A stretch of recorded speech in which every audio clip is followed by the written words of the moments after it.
നിങ്ങളുടെ ഫേവറേറ്റ് സീരിയലുകൾ ടിവിയിൽ വരുന്നതിന് മുൻപേ സൺ നെക്സ്റ്റ് ആപ്പിൽ കാണാം. ഇനി എല്ലാവർക്കും മുൻപേ കാണൂ. ഇപ്പോൾ തന്നെ സൺ നെക്സ്റ്റ് ആപ്പ് ഡൗൺലോഡ് ചെയ്ത് സബ്സ്ക്രൈബ് ചെയ്യൂ. വള പണയം വെക്കാൻ പോകുന്നോ? എന്തിന്? അതിന്റെ ഒന്നും ആവശ്യമില്ല. ശരത്തിനെ പുറത്തിറക്കണ്ടേ മോളെ? അതിന് കാശ് വേണ്ടേ? കാശില്ലെങ്കിൽ പുറത്തിറക്കണ്ട. പുറത്തിറക്കേണ്ടത് നമ്മുടെ മാത്രം ആവശ്യമൊന്നും അല്ലല്ലോ. ശരത്തിന് അമ്മയില്ലേ, സുഹൃത്തുക്കളില്ലേ? അവരാരെങ്കിലും ഒക്കെ ചെയ്തോളും. അമ്മ ഇതിൽ വെറുതെ ഇടപെടാൻ നിക്കണ്ട.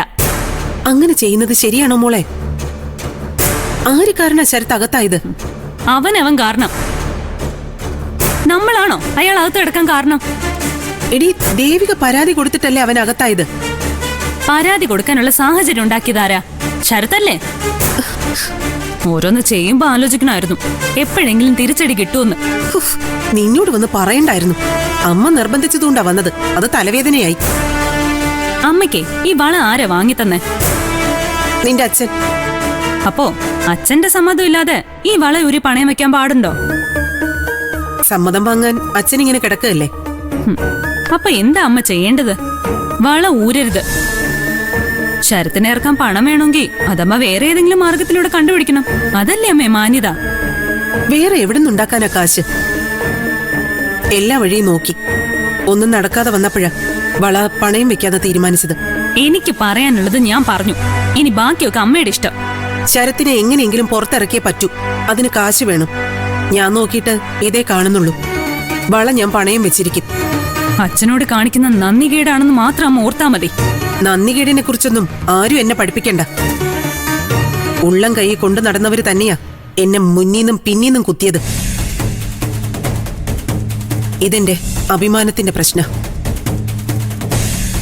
ശരത്തിനെ എങ്ങനെയെങ്കിലും ജാമ്യത്തിൽ പുറത്തിറക്കിയേ പറ്റൂ. അല്ലെങ്കിൽ നാണക്കേടാ. എനിക്ക് മാത്രമല്ല, ഈ കുടുംബത്തിന് മുഴുവൻ. അങ്ങനെയൊരു നാണക്കേടുണ്ടാവാൻ ഞാൻ സമ്മതിക്കില്ല.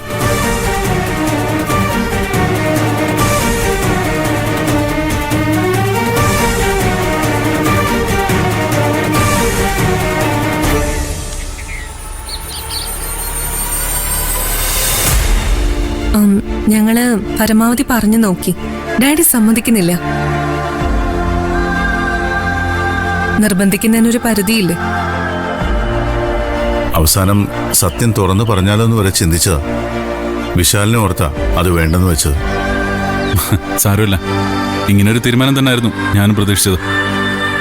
അതുകൊണ്ട് നിരാശയില്ല. ഞങ്ങൾക്ക് നല്ല ആഗ്രഹം ഉണ്ടായിരുന്നു വിശാൽ അവിടെ വന്ന് താമസിക്കാൻ. ഇനി ചിലപ്പോ അല്ലേ? അതുകൊണ്ടല്ല, എത്ര കാലമായി വിശാൽ ഒറ്റയ്ക്ക് കഴിയാൻ തുടങ്ങിയിട്ട്. ഞാൻ മനസ്സിലാക്കിയെടുത്തോളം ഏകാന്തതയാണ് ഏറ്റവും വലിയ രോഗം.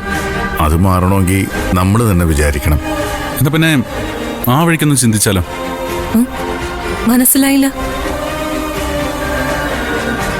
ഞാനവിടെ താമസിക്കാൻ വന്ന ശ്രുതിമോളെ മാറ്റുമെന്നല്ലേ അങ്കിളുടെ ഭീഷണി? മാറ്റിക്കോട്ടെ, എന്നാലും ഞാൻ വരുന്നു. 2 ദിവസം താമസിക്കുന്നു. അപ്പോഴോ? ഞങ്ങൾക്ക് പ്രശ്നമൊന്നുമില്ല. വിശാലിന് എപ്പോൾ വേണമെങ്കിലും അവിടെ വരാം. 2 പേരുമായിട്ടേ എനിക്കിപ്പോൾ രക്തബന്ധമുള്ളൂ. ഒന്ന് ശ്രുതിമോള്, മറ്റൊന്ന് എൻ്റെ മമ്മ. ശ്രുതിമോളെ മാറ്റിയാലും എൻ്റെ മമ്മയുണ്ടല്ലോ അവിടെ.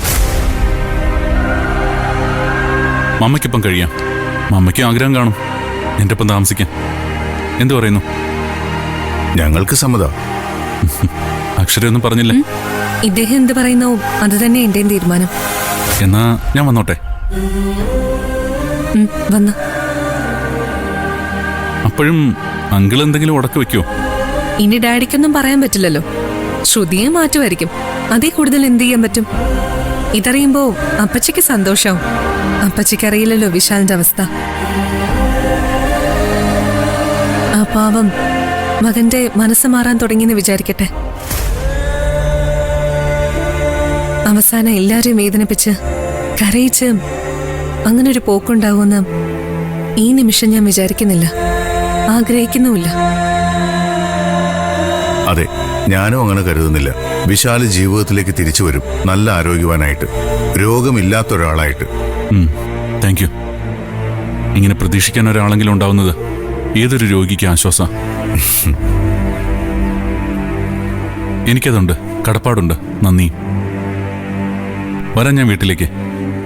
2 ദിവസം എല്ലാം മറന്ന് നമുക്ക് സന്തോഷിക്കാം.